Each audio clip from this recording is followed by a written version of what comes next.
Bonjour, c'est Kenza de la société Pump Up. Aujourd'hui, je vous retrouve avec un nouvel invité, donc Thibaut de la société Furtiveo. Enchanté Thibaut. Salut Kenza, enchanté. Donc aujourd'hui, tu es venu ici pour pouvoir parler de ton parcours, de ton entreprise et ta vision finalement sur ton secteur d'activité actuel que tu vas un peu plus développer. Je te laisse te présenter.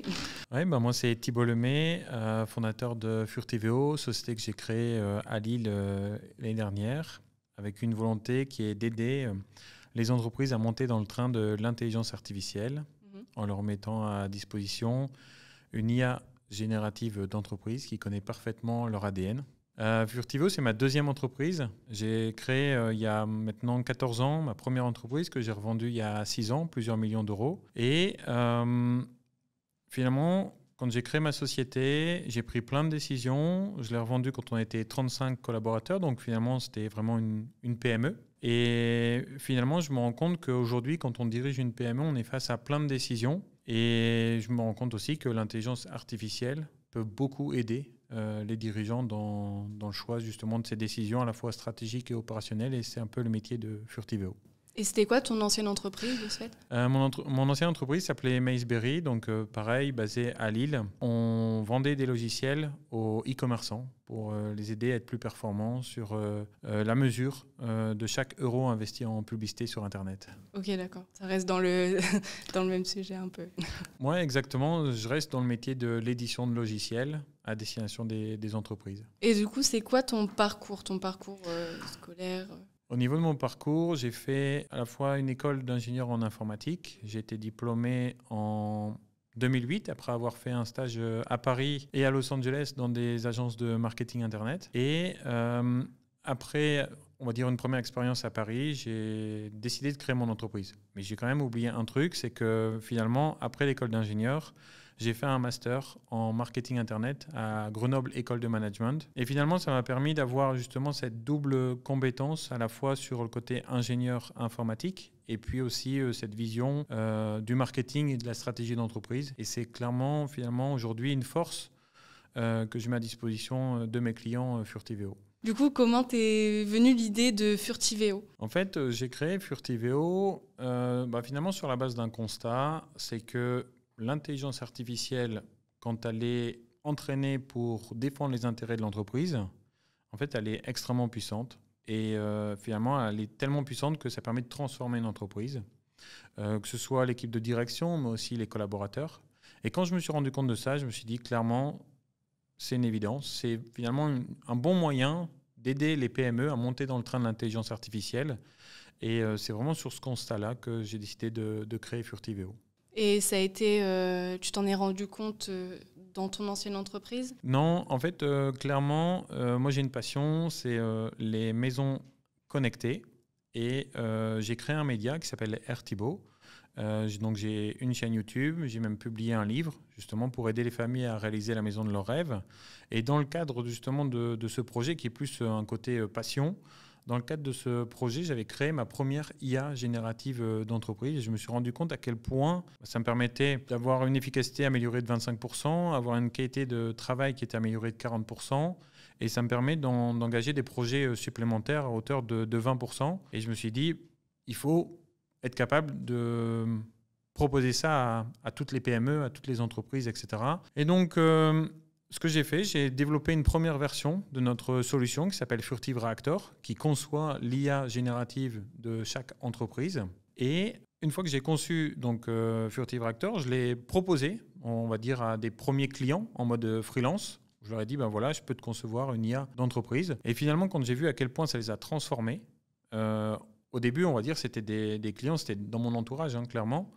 Quand j'ai vu les transformations et même des impacts sur des R&D, parce qu'après, finalement, après le premier cercle, j'ai eu le deuxième cercle avec des sociétés. Je me suis retrouvé qu'un de mes premiers clients, c'est une PME industrielle de 50 millions d'euros de chiffre d'affaires, a expliqué justement comment utiliser son IA générative d'entreprise à un dirigeant du pôle R&D d'une 60aine d'années et qui, de base, me disait Thibaut, j'ai pas trop envie de parler avec toi aujourd'hui, et qui, au bout de 20 minutes, dit mais en fait, c'est dingue ce truc, et qui, finalement, au bout de 2 heures, me dit Thibaut, tu viens de me débloquer 6 mois de R&D sur lesquels, justement, j'étais bloqué. Et donc ça, typiquement, pour moi, je me suis dit, c'est dingue comme expérience.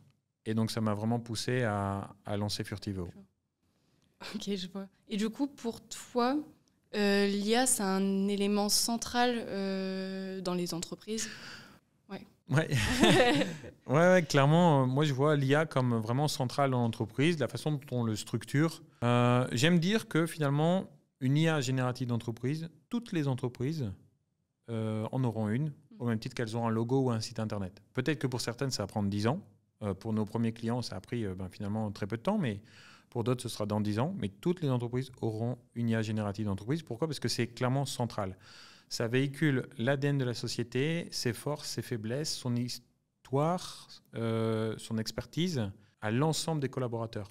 Et sur tous les sujets. On va parler de sujets commerciaux, marketing, de R&D, j'en ai parlé. Et donc, vraiment, le fait que ça puisse être aussi transformateur, avec justement les chiffres plus 25, plus 40, plus 20, pour moi, ça devient vraiment central dans l'entreprise. Ouais. Et tu penses que ça va devenir essentiel par la suite? Oui, essentiel. Ta vision de tout ça?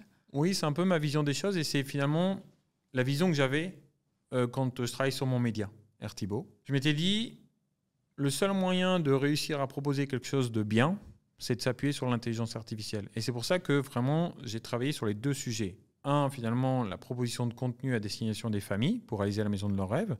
Et deux, finalement, c'était de dire, je vais m'appuyer sur l'intelligence artificielle parce que si je veux proposer un média ultra pertinent et percutant, finalement, le seul moyen de le rendre viable, c'est de s'appuyer sur l'intelligence artificielle. Et je pense que ce sera de plus en plus présent dans les entreprises, d'avoir une entreprise qui est basée sur l'intelligence artificielle, comme par exemple, on pouvait dire il y a 20 ans à une entreprise, appuyez-vous sur Internet pour vous développer. Aujourd'hui, c'est une évidence. Dans quelques temps, ce sera considéré comme une évidence, l'intelligence artificielle. Et du coup, pour toi, c'est quoi ta vision de l'IA dans les prochaines années? Ma vision par rapport à l'IA, alors effectivement, elle sera centrale dans les entreprises. Et j'aime dire que finalement, nous, aujourd'hui, on met à disposition des IA génératives d'entreprises qui sont clairement centrales. Et cependant, ce que je remarque, c'est que notre client, finalement, quand on lui met à disposition cette IA pour son entreprise, au bout de 100 jours, donc c'est-à-dire à peu près 3 mois, il vient me voir et me dit « Thibaut, maintenant j'ai 100% confiance en mon IA d'entreprise, qu'on a appelé Jack par exemple. » Et il dit « Comment on fait pour aller plus loin ? Puisque là aujourd'hui, avec mes collaborateurs, ça se passe bien et j'aimerais mettre cette IA à disposition de mes prospects par exemple, mettre l'IA sur mon site internet. Donc Jack, il pourrait répondre justement sous forme de chatbot à mes prospects sur mon site internet et peut-être éviter 15 appels par jour, des choses comme ça. Donc nous, c'est ce qu'on fait. On accompagne nos clients dans la mise à disposition d'un chatbot qui est disponible sur leur site internet. Mais pour ça, finalement, il faut vraiment avoir créé cette relation de confiance.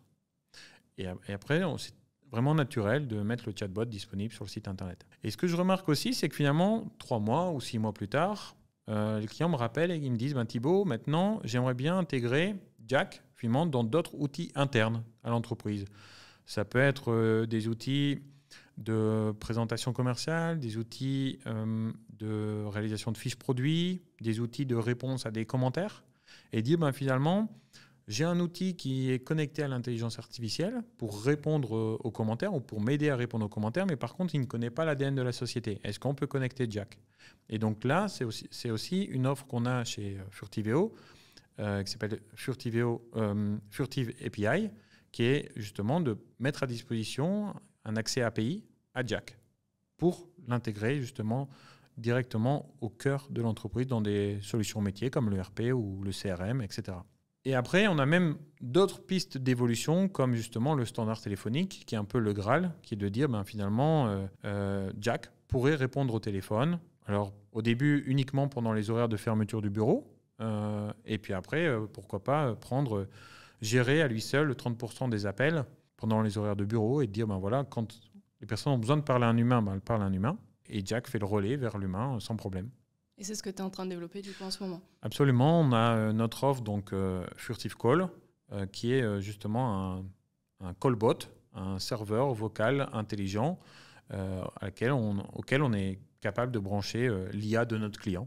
Donc, je peux te faire une démo si tu veux. Oui, du coup, je veux bien. Typiquement, Donc, nous, notre IA chez Furtiveo, il s'appelle Yomi. Tu vois, donc pour l'instant, il n'est pas en production sur notre standard téléphonique. C'est en version bêta. Il a son numéro de téléphone, tu vois. Tu peux l'appeler 03 10 01 91 97. Je vais l'appeler. Hein.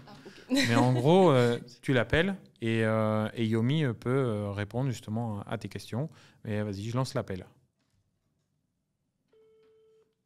Je suis Yomi, votre expert en IA générative d'entreprise chez Furtiveo. Comment puis-je vous aider à transformer votre entreprise grâce à nos solutions d'IA ? Bonjour, je suis Patrick et je suis boulanger. Bonjour Patrick, enchanté. En tant que boulanger, vous devez gérer de nombreuses tâches quotidiennes pour assurer le succès de votre entreprise. Comment puis-je vous aider à transformer votre boulangerie grâce à nos solutions d'IA générative d'entreprise ? Je veux réduire les coûts et mieux communiquer avec mes clients. Je comprends parfaitement. Patrick, en tant que boulanger, vous souhaitez réduire les coûts et améliorer la communication avec vos clients. Notre solution d'IA générative d'entreprise peut vous aider à atteindre ces objectifs. Nous pouvons vous proposer des solutions personnalisées pour automatiser certaines tâches, réduire les coûts et améliorer la communication avec vos clients. Et combien ça coûte ? Patrick, nos offres démarrent à 4 000 € hors taxe. Nous proposons des solutions personnalisées pour chaque entreprise. Ok, je veux un rendez-vous. Très bien, Patrick. Je peux. Bon, voilà. C'est hyper fluide. C'était Voilà, clairement, nous, on n'est pas encore en production. Ouais. On est encore justement en phase bêta. Mais en gros, tu vois la vision, quoi. Oui, ouais. Mais en plus, on avait parlé du boulanger. Enfin, c'est intéressant. C'est vrai que on ne pense pas forcément qu'un boulanger a besoin d'une IA derrière, etc. Mais il y a tellement de problématiques. Le boulanger, il a des factures, il a des salariés, il a des clients, certes, il a des fournisseurs, il a des contrats d'énergie, il a des contentieux, il a des problématiques de développement. Et tout ça, l'IA peut l'aider.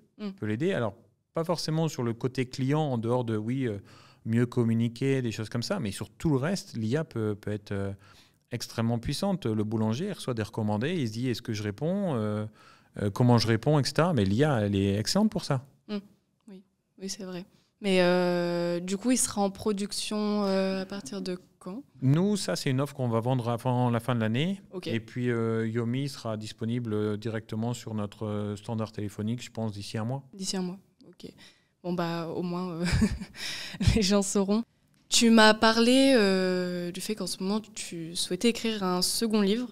Peux-tu m'en dire plus ? Absolument. Effectivement, comme je disais, j'ai publié mon premier livre l'année dernière. La maison du bon sens, c'est maintenant. D'ailleurs, je te l'offre. Merci. Donc, un livre qui peut t'aider à réaliser la maison de tes rêves. Une maison connectée, éco-responsable. Et donc finalement, ça c'était un bon jeu d'essai que j'avais rédigé l'an dernier en m'appuyant justement sur mon IA générative d'entreprise spécifique à Airtibo. Et donc là, je suis en train d'avancer sur mon nouveau livre. Donc il sera plutôt orienté pour les clients et les prospects de Furtiveo. Ça s'appelle Le rendez-vous ultime des entrepreneurs. Je pars du principe où finalement tous les dirigeants de PME rêvent, parfois de manière inconsciente, d'avoir un appel d'une personne qui va vouloir racheter leur entreprise. Et c'est ce que j'appelle le rendez-vous ultime. D'avoir une société qui est rentable, durable et vendable. Et dans mon livre, j'ai justement partagé les 5 piliers qu'un dirigeant par lequel il passe justement pour arriver à ce rendez-vous ultime. Parce qu'en fait, finalement, on doit prendre à peu près 500 décisions dans son parcours entrepreneurial pour arriver au rendez-vous. Et j'ai structuré ça un petit peu en 5 piliers, avec 100 premières décisions sur le premier pilier. Et ce que je veux dire, c'est que tu ne prends pas de la même manière la décision 56, tu ne vas pas la prendre de la même manière que la décision 317. Ce n'est pas du tout la même entreprise, ce n'est pas du tout la même approche, ce n'est pas du tout le même dirigeant. Et donc voilà, je partage ça dans mon livre pour aider les entrepreneurs à se situer. Est-ce qu'ils sont plutôt dans le palier 2 ou dans le palier 3 ? Et de comprendre que si tu es dans le palier 3, tu dois encore faire le 4 et 5 pour arriver au rendez-vous ultime. J'explique aussi que dans la vie, il n'y a pas de raccourci. Il faut beaucoup travailler. D'ailleurs, un processus de création et de revente d'une entreprise, voilà, je partage tout ça justement dans dans mon livre que je vais publier, je pense, d'ici janvier 2025. En plus, tu viens juste de commencer à écrire, c'est ça? Ouais. Bon, d'ici janvier 2025, à revenir sur ce point-là. Du coup, on pourra en parler d'ici là. Carrément, je viendrai te partager un petit peu l'actu, avec plaisir. Et du coup, tu vas prendre de ton expérience pour pouvoir écrire ce livre? Ouais, clairement, le livre, comme je l'ai dit, je vais m'appuyer sur mon IA générative d'entreprise, ça c'est un point. Mais en fait, c'est finalement, l'IA va m'aider à mieux structurer mes pensées et mieux partager mon expérience de 15 ans dans l'entrepreneuriat, d'avoir créé une société de zéro, de l'avoir emmené justement au rendez-vous ultime. Et j'explique vraiment tout ça dans le livre et c'est vraiment le partage de mon expérience. Ouais. Ok, super. Déjà, merci pour le livre. Avec plaisir. Bon, quand j'aurai de l'argent, Mais oui. Je ne sais pas si tu as quelque chose à rajouter, toi, de ton côté. Non, voilà, clairement, moi, je suis patient. C'est-à-dire que je peux entendre qu'il y a des personnes qui disent « Oui, je n'ai pas besoin de l'intelligence artificielle aujourd'hui. » De toute façon, quand les premiers tracteurs sont arrivés, les derniers agriculteurs à avoir pris un tracteur, ils ont attendu 40 ans. Je peux accepter justement que des PME aujourd'hui mettent 10 ans, voire plus, à intégrer l'intelligence artificielle dans leur entreprise. Mais de toute évidence, aujourd'hui, tous les agriculteurs ont des tracteurs. C'est vrai, c'est beau comme métaphore sur ce point-là. Merci Thibaut en tout cas pour cette interview et d'avoir pris aussi le temps de venir répondre à mes questions. Vous pouvez suivre Thibaut du coup sur sa page LinkedIn qui sera du coup mentionnée et vous pouvez laisser des commentaires pour pouvoir donner votre avis sur finalement l'intelligence artificielle.